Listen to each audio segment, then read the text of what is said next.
الشيطان الرجيم شهر رمضان الذي أنزل فيه القرآن ইসলামী শ্রমিক আন্দোলন বাংলাদেশ সিলেট জেলা এবং মহানগর কর্তৃক আয়োজিত আজকের এই বদর দিবস উপলক্ষে আয়োজিত আলোচনা সভা এবং ইফতার মাহফিল উপস্থিত আজকের আয়োজনের সম্মানিত সভাপতি, বিশেষ অতিথিবৃন্দ,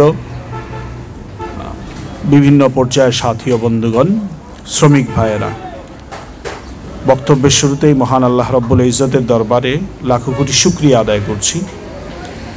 আল্লাহ তাআলা আমাদের সবাইকে সারা দিন রোজা রেখে দিন প্রতিষ্ঠার ফিকির নিয়ে এখানে একত্রিত হওয়ার তৌফিক দান করেছেন, একটি মহতী মজলিসে উপস্থিত হওয়ার তৌফিক দান করেছেন। সবাই শুকরিয়া এবং বলে আলহামদুলিল্লাহ।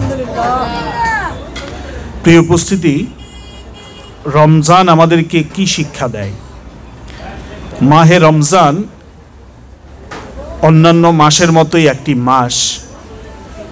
এই মাহে রমজান অন্যান্য মাসের মতো, অন্যান্য মাসের চাইতে অনেক কিছু ক্ষেত্রে ভিন্ন একটি মাস। মাহে রমজান দামের দিক থেকে, মূল্যের দিক থেকে, মাহে রমজানের গুরুত্বের দিক থেকে অন্যান্য সকল মাসের চাইতেও বেশি তার অবস্থান। কারণ কি? কারণ হলো এই মাহে রমজানে আল্লাহ রাব্বুল ইজ্জত আমাদের কাছে কোরআনুল কারীম পাঠিয়েছেন। এই কোরআনুল কারীম যারা গ্রহণ করেছেন তারা অন্যান্য সবার চাইতে দামি হয়েছেন, গুরুত্বপূর্ণ হয়েছেন, গ্রহণযোগ্য হয়েছেন।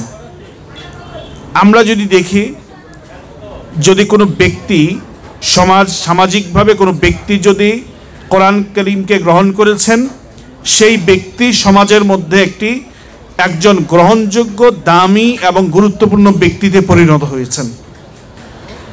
আমরা যদি দেখি সমাজের বিভিন্ন সমাজের মধ্যে যেই সমাজটা কোরআনকে ধারণ করেছে, গ্রহণ করেছে, অর্থাৎ কোরআন অনুযায়ী সমাজ পরিচালনার পরিবেশ করেছেন, সেই সমাজটা অন্যান্য প্রত্যেকটা সমাজের তুলনায় গুরুত্বপূর্ণ, দামি এবং তাৎপর্যপূর্ণ সমাজে পরিণত হয়েছেন। আমরা যদি দেখি রাষ্ট্রের মধ্যে রাসূল আকরাম সাল্লাল্লাহু আলাইহি ওয়াসাল্লাম এবং তার পরবর্তী খোলাফায়গণ এবং পরবর্তী অনেক শাসকরা, যারাই কিনা কোরআনকে ধারণ করেছেন, কোরআনকে রাষ্ট্র পরিচালনার নীতি হিসাবে গ্রহণ করেছেন, কোরআনকে রাষ্ট্রীয় পর্যায়ে যারাই গ্রহণ করেছেন, সেই রাষ্ট্র অন্যান্য রাষ্ট্রের তুলনায় ইতিহাস সহ বর্তমান ভবিষ্যৎ সব মিলিয়ে গুরুত্বপূর্ণ, তাৎপর্যপূর্ণ এবং দামি রাষ্ট্রে পরিণত হয়ে গেছেন। এই কোরআনুল কারীম আজকে আপনি এবং আমরা যদি গ্রহণ করতে পারি, তাহলে আমরাও এই সমাজের সর্বশ্রেষ্ঠ মানুষ হিসাবে আমরা পরিণত হতে পারবো ইনশাআল্লাহ। ইসলামী শ্রমিক আন্দোলন বাংলাদেশ যে বদর দিবসের কথা এখানে উপস্থাপন হয়েছে, এই বদর দিবস হলো ভালোকে প্রতিষ্ঠিত করার জন্য এবং মন্দকে উৎখাত করার জন্য এই বদর দিবস।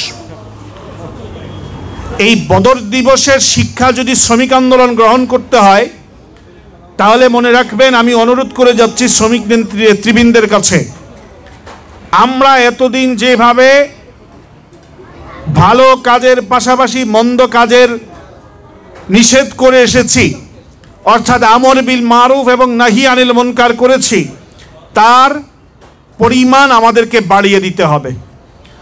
আমরা ঠিক যেভাবে মানুষকে 5 ওয়াক্ত নামাজ জামাতের সাথে পড়ার জন্য বলি, আমরা যেইভাবে তাসবিহ তাহলিল করার জন্য বলি, আমরা যেইভাবে কোরআনুল কারীম তেলাওয়াতের জন্য বলি, আমরা যেইভাবে মানুষকে ভালো কাজের কথা বলি, দান সদকা খয়রাতের কথা বলি, আমরা যেইভাবে সমাজের মানুষের উপকারের কথা বলি, ঠিক তেমনিভাবে শ্রমিক নেতৃবৃন্দকে আরেকটি দায়িত্ব নিতে হবে।